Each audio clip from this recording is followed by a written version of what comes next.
Sound is on. Video is pinned. Okay. All right, we are ready to go with Coach Mark Stoops. Wrap-up session for this week. Coach Will, please give us your thoughts on this week's practice, and then we'll throw up questions. Reminder, please use the raise hand feature. Sure. Been a really solid week of practice, so I was pleased with our guys, the way they responded. We've had a couple of tough games to start the season, but, again, plenty of good things to continue to build on and plenty of work to do, that's for sure. But I've been impressed with their work ethic, their attention to detail, trying to improve. And so overall, good week. And we're going to need it here to play cleaner game here this Saturday. All right, we're ready for questions. And the first one looks like it's from John Hale. Mark, I don't think we got to ask you this Monday, but did Isaiah Epps get injured again? I noticed he wasn't playing on Saturday. He's not on the depth chart this week. He did. Yeah, he's got a few things going on. He hurt his thumb in the first game back, and, the foot's getting better, so he's got a few things happening to him. Josh Moore. I can get myself unmuted. Hey, Mark, I meant to ask you this Monday, and it just kind of slipped my mind. The special team stuff, I know – who's kind of calling the shots out there on game days? I know you were saying you're kind of taking you had a few guys that could take the reins there, but what's that look like on game days? I've not, been able to notice really. Yeah, well we've had Louis Matstakis in a quality control rep position. So fundamentally, schematically what we've done since day one, as far as Dean being here and all that, we've been on the same page with that. But we have our position coaches taking over those roles. So Steve Klinkskill, John Summerall, Eddie Grand does the kickoff return. So, we've got – the nice thing for me is I've got 3 guys on staff that have been special teams coordinators and that, are ready to be coordinators and head coaches. So we've got quite a bit of experience in that area. So obviously there's things – just like all parts of the game that we could certainly do better. And there's certain parts of the game that we're doing exceptionally well in the special teams. So much like our team, some good and some you need to improve on. John Clay. Mark, through 2 games, one on the road and one at home with limited attendance in both places. Have you noticed any effect on the players' energy or anything like that? Have you noticed that having any effect on the actual game being played at all? Well, I really don't know, John. I mean, I think that's a good question. I mean, I know it can't. I know we try everything in our power not to let it affect our energy and our focus and our excitement to play. I mean, that should come from within. I know it's probably easier for me because I put the headsets on and you get into the game and really don't pay much attention to it. But for the players who are not wearing headsets throughout the game and feed off that energy, I'm sure it's let's put it this way, it's definitely different. I don't think there's any getting around that. But again, there's no excuse. It is what it is. Everybody's playing by the same rules in the same situation. So we have to be able to adapt and play well. Jeff Drummond. Hey, Mark, as a guy that appreciates good defense being played, what are you seeing from Mississippi State and what they're doing against the run? They've got 75 plays, I think, defended, only giving up 143 yards. What jumps out at you off that film? Yeah, they do a really good job. Zach Arnett, their defense coordinator, came. I think his a big portion of his background comes from San Diego State, Rocky Long, and I remember going against Rocky a long time ago. And I think Zach's the same way. Creates some problems, is aggressive. The first thing that stands out that you have to compliment any defense that I like to watch is when you put on the film is they play hard, and that's a reflection of Zach and their defense coaches and their staff in general. I think they play extremely hard, but I think he is very multiple and aggressive as far as stunting and blitzing things of that nature of creating some pressures, even in the run game. Kent Spencer? Yeah, Mark, I saw a report where maybe the SEC, the league office, sent out a memo to ADs and coaches about following COVID-19 protocols. Wearing a mask in a grocery store has probably become, common hat now. How difficult is it in the heat of battle to keep that thing on during the game? It is. I felt like I was pretty good in game one, and I felt like I had my mask off a little bit more than I should in game two. So I need to get back to doing that and to wearing it at all times. And so I think all of us need to do that. I think we're all grateful to be playing, this fall. And there's a lot of people that put a lot of work into getting us to this point. So we all have to do our part, and I'll certainly try to do that. But is it difficult? Absolutely. The communication, the talking, the communicating with refs, communicating with your players, with your staff, it's different. But again, we have to adapt to the situation and make it work. Lee Howard? Hey, Mark. Mike Leach said earlier in the week that he complimented the defense, your defense, saying that it played much better than the score suggested, saying that Ole Miss was able to just hit on some big shots against an offense like the air raid. How important is it to limit those big explosive plays on Saturday? Yeah, it's always important, and definitely against any of these high-powered offenses.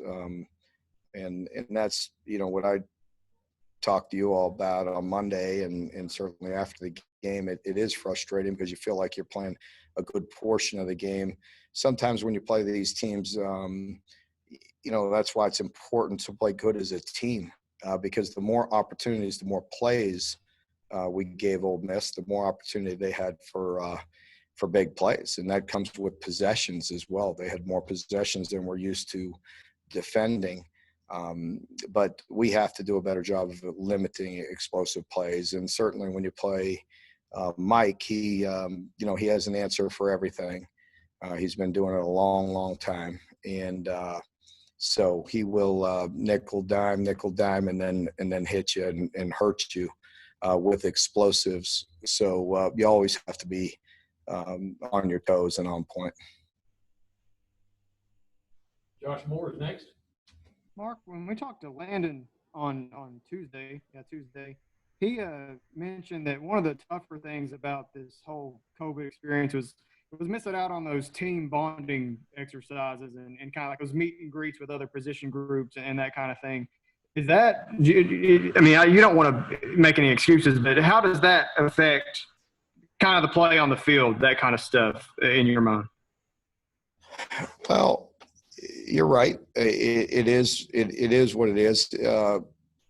Landon's probably reiterating the emphasis that I made on Monday as part of my team meeting, was that we aren't able to do that. We usually have sessions and things where we break bread with different members of our team, different position groups, and force them to spend time with each other. And then they say a few words and talk about each other and just get to know people that they don't normally get. That's just one phase of things that we've done. And the work that we've done in the summer as far as having picnics and cooking on the grill and spending time together. But it is what it is. I think it's a big part of our success the past couple of years of being extremely unified and a very unselfish team. And then this year, I'm not blaming it on that or giving it an excuse. But for some reason, we have been, not as disciplined as we've been before. Again, and we're not far off. Don't make it a headline. Our team has played 2 games where we had every opportunity to win the game. And I appreciate the players' efforts to put ourselves in a position to win those games.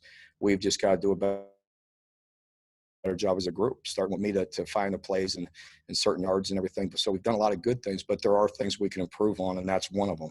And I think Landon was reiterating the point that I was making on Monday in the team meeting, is that without all of this that we normally do, we still have to stress that and make it a point of emphasis and make sure that we are as unified as we have been in the past. And we have great kids here that care about each other, but we can't get isolated just because of this pandemic. We have to do what we can to still be as unified as we normally are. And again, I've mentioned it probably 4 or 5 times since I started doing the press conferences or started camp, that it just, it's different for me. It's not, it's frustrating for me as well, because I love talking to the team face to face and seeing the whites of their eyes each and every day. And I don't get to see that on Zoom and with having a limited face-to-face contact with the entire group. So is it different? Yes. Is it an excuse? No, because everybody's got to do it the same way. At least as far as I know, that everybody's got to do it the same way. So we'll continue to build on it and do the best we can with that. Lonnie Demery. Mark, there was a coach, ironically, at Mississippi State by the name of Lee Dunn at one time, and he got a lot of mileage out of the 3-5-3 defense. There was with a lot of movement going on around it, and I'm just curious if there were any similarities that you can detect in Mike Leach's defense that may be the same as what Lee Dunn's was. Maybe Lonnie. I've known of Joe Lee for a long time. I've worked with some guys that had the pleasure of working with him. This was early in my career, so I've heard many stories about Joe Lee and all that. Never really studied it all that much as far as Joe Lee's defenses. So that'd be hard for me, to tell you what the similarities are with Joe Lee. I just know Zach does a very good job. And again, you see some similarities with Zach from a guy that I'm sure he learned quite a bit from it in Rocky Law. And, I was familiar with Rocky just from playing him a long time ago, back in my Arizona days. Okay, we'll wrap up with the last 2 in the queue, John Long and Lee Howard. John, go ahead. Hey, Mark, you've always been very attentive and I might even say overly appreciative sometimes that all the support your team has gotten from the Kentucky fan base these past few years. And we're out here and we're listening to people like Paul Finebaum take some shots at Big Blue Nation. What did you think of his comments, and what would you like to say to this Kentucky fan base after your 0-2 start in a season where expectations were so high? I haven't known. I really have no idea what you're talking about with what Paul said or what he said or didn't say. I don't know. So I'm really not sure. Well, he mentioned that for every Kentucky fan who called up to whatever show in Lexington or our show or anybody's show and said, how come nobody respects Kentucky? How come they're not ranked high? Well, that's why. After Saturday, there's no more cases to be made for Kentucky. It's time to start thinking about John Calipari's basketball team. Well, that's our fault for giving Paul the opportunity to talk about that. Again, that's his job, isn't it? To say whatever the heck he wants. So that's up to him. I can't control that. All I need to do is continue to control what we can control, go win a football game, go on a good run and do the best we can. And just like years past, we string some wins together and start doing some good things. I'm sure my phone will be ringing and asking me to be back on the show. So that doesn't surprise me. It is what it is. When you're down, people are going to try to kick you, and when you're winning, they're going to ask you to be on their show.